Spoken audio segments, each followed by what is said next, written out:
Geralt of Rivia, our hero.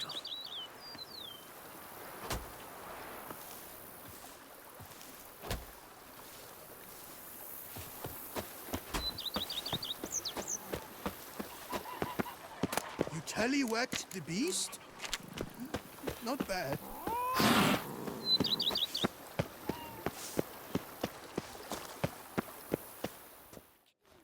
Master Witcher, some unknown individual barged into the residence.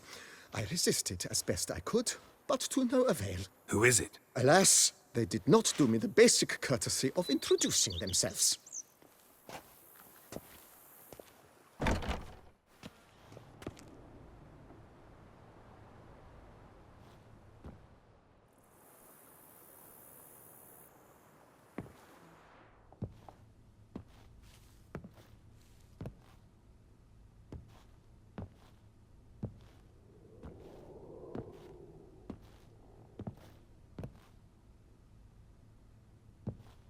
Unexpected as ever.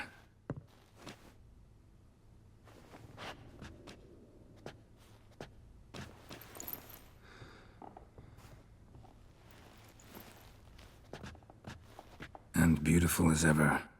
Won't you even ask why I've come? Or how I found you? Wouldn't get a straight answer anyway. Quite true. Used to bother me, all your secrets. Now I know if you have something to tell me, you'll tell me. Don't need to ask. I missed you, Geralt. Madly. Come outside. We can hold hands and stare at the sky, like some shitty two-crown romance.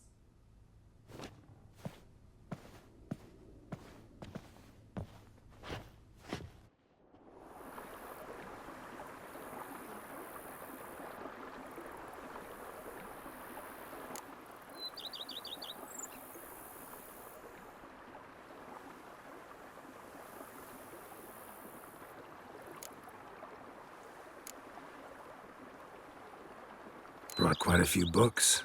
Let me guess. Working on a new spell? Not at all. These aren't grimoires, just pleasure reading. The Name of the Orchid. A widower for half a year. Always thought you too busy to make time for something as impractical as pleasure reading. Because I was. But now I'm not. A few weeks ago, I awoke to the realization that I know not what to do next. I have no plan. I have no goal. And you know what? I like that.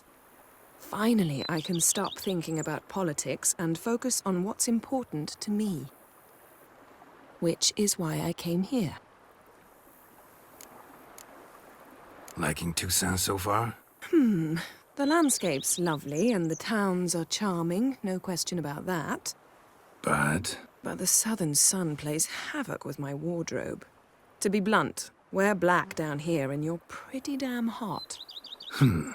might need to think about changing your color palette. Off-white and pea green, for instance. And I'll wear scents distilled from turnips and daisies. I think I shall simply stay in the shade. And you'll bring me cool drinks. At regular intervals. Bring you whatever you want. You know, feels kinda strange having a home. I must say I never pictured you owning real estate. Was something of an accident, but I'm not about to complain. Yen, back then, before we fought the hunt, said you wanted to run away with me to the world's end. This vineyard, good enough? Yes, although there's one thing missing. Namely, I shall give you a hint. It's large, white, has 4 legs, category taxidermy. oh yeah, the unicorn. Fine, you can bring it down here. I knew you'd see things my way. Ever thought this day would come? Me and you, peace and quiet, bees buzzing, birds chirping. I almost regret delaying so long before coming to you. I was quite the silly goose. You have doubts? Though I imagine it might have been hard coming after me. Always were proud as a peacock. Please, Geralt. I'm not like other sorceresses to feel that following someone means my wings have been clipped. Ooh, watch what you say about your colleagues. Remember, it's an ill bird that fouls its own nest. Well said, Witcher. You're not only handsome, but wise, too. I feel a bit like the cat that got the canary. Yeah, and I'm... Damn it, you win. This time. Ha! How'd that start, anyway? Our duels in wordplay. Forgotten. It was at a vernissage in Banard. You started it to keep from going mad with boredom. I remember finding your sense of humor both groan-worthy and somehow endearing. Never change, Geralt. I beg you. So, talk again later? Of course. I'm not going anywhere.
Chief.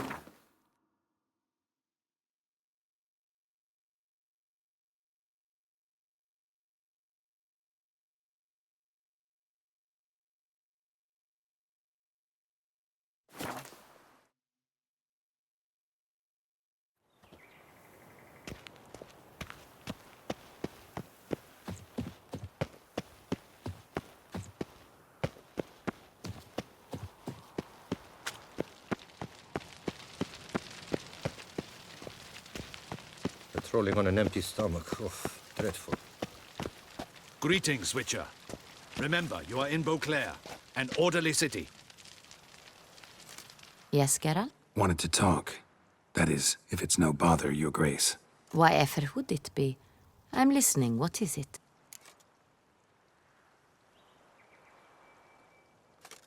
Don't mean to pry, Your Grace, but curious how you met Dandelion.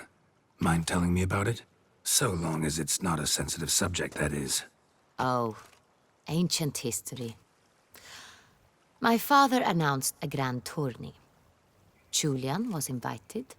He was to compose a song about a valorous struggle in the arena. What he wrote was the most beautiful love ballad I had ever heard. Papa was furious. Refused to pay him. Ballad. About you? Not overtly. I was married to Raymond at the time, after all. I get it. This tourney, quite a dose of pomp and circumstance. We cherish this tradition. My great-grandmama, Adela Marta, elevated it to its current status. For the longest time, she could not decide whom to wed.